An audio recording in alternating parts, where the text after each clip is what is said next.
नमस्कार, मैं हूं सुचारिता कुकरेती और टॉप 20 रिपोर्टर्स में इस वक्त की बड़ी खबर। यूपी के सीएम योगी आदित्यनाथ ने आज फिर माफिया को कड़ी चेतावनी दी है। सीएम योगी ने देवरिया में कहा कि अब यूपी में किसी भी माफिया को बख्शा नहीं जाएगा। प्रदेश में अब कहीं भी गुंडागर्दी बर्दाश्त नहीं की जाएगी। सत्ता के समर्थन से अराजकता फैलाने वालों के दिन अब लद गए हैं। उत्तर प्रदेश में अब कानून का राज होगा। उत्तर प्रदेश में अराजकता पैदा करने की छूट, फैलाने की छूट किसी को नहीं मिलेगी।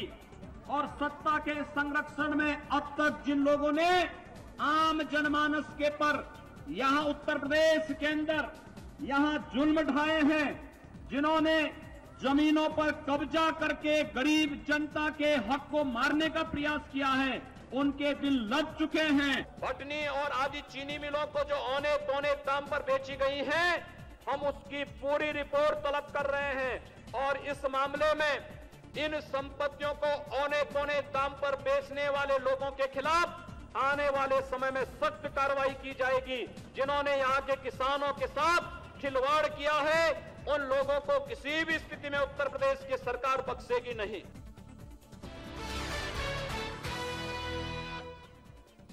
यूपी के देवरिया में सीएम योगी आदित्यनाथ ने आज दिव्यांगों को उपकरण बांटे। दिव्यांग पेंशन 300 रुपए से बढ़ा करके 500 रुपए करने का ऐलान किया। देवरिया में दिव्यांगों के लिए आयोजित हुए कार्यक्रम में सीएम योगी का फूलों के हार से स्वागत किया गया। इस मौके पर सीएम योगी ने दिव्यांगों को कई उपकरण बांटे और बड़े ऐलान भी किए। योगी ने कहा कि सरकार 9 लाख दिव्यांगों का ख्याल रखेगी, प्रमाण पत्र भी बनाए जाएंगे। 9 लाख दिव्यांग जन हैं। अब तक उनको मात्र 300 रुपए की मासिक पेंशन मिलती थी। उत्तर प्रदेश सरकार इस मासिक पेंशन की राशि को बढ़ाकर के 500 रुपए करने जा रही है। सीएम योगी ने तहसील दिवस और थाना दिवस पर अधिकारियों को काम करने के कड़े निर्देश दिए हैं। विशाल प्रताप सिंह, इंडिया टीवी, देवरिया। गोरखपुर में आज सुबह सुबह सीएम योगी ने की गौ सेवा। गौशाला जाकर हाथों से गायों को खिलाया चारा। 2 दिन के गोरखपुर दौरे पर गए सीएम योगी आदित्यनाथ पुरानी दिनचर्या में नजर आए। दिन की शुरुआत हमेशा की तरह गोरखनाथ मंदिर में पूजा अर्चना और मंदिर परिक्रमा से की। इसके बाद उन्होंने गौशाला में गायों को चारा खिलाया। गौशाला से निकलने के बाद मंदिर परिसर में योगी आदित्यनाथ ने अपने प्यारे डॉगी को दुलार किया। मंदिर में पूजा पाठ और गौ सेवा करने के बाद योगी आदित्यनाथ अपने जनता दरबार में पहुंच गए और जनता की परेशानियां सुलझाने में लग गए। लोग कतारों में सीएम से मिलने को बेताब दिखे।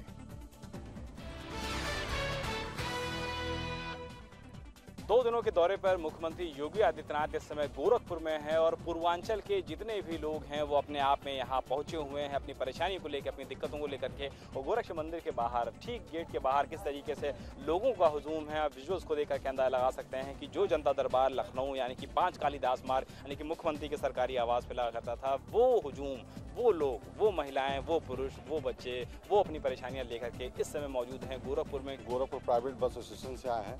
1 महीना से हम लोग की बसें बंद हैं।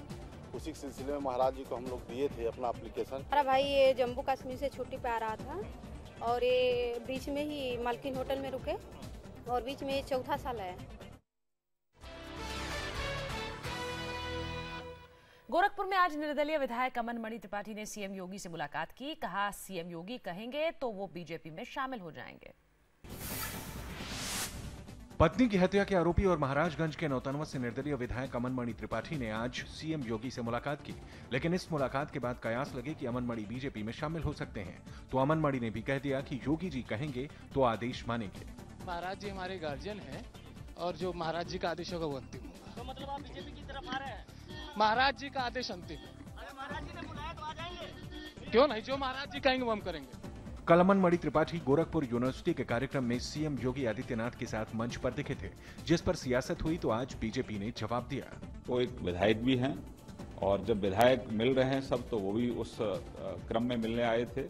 हमारी पार्टी के वो न तो सदस्य हैं और कोई भी एमएलए मुख्यमंत्री को मिल सकता है, वो हमारी पार्टी के सदस्य नहीं है। तो जो लोग हम पर आरोप लगा रहे हैं वो अपने गिरेबान में झांक कर जरूर देखें।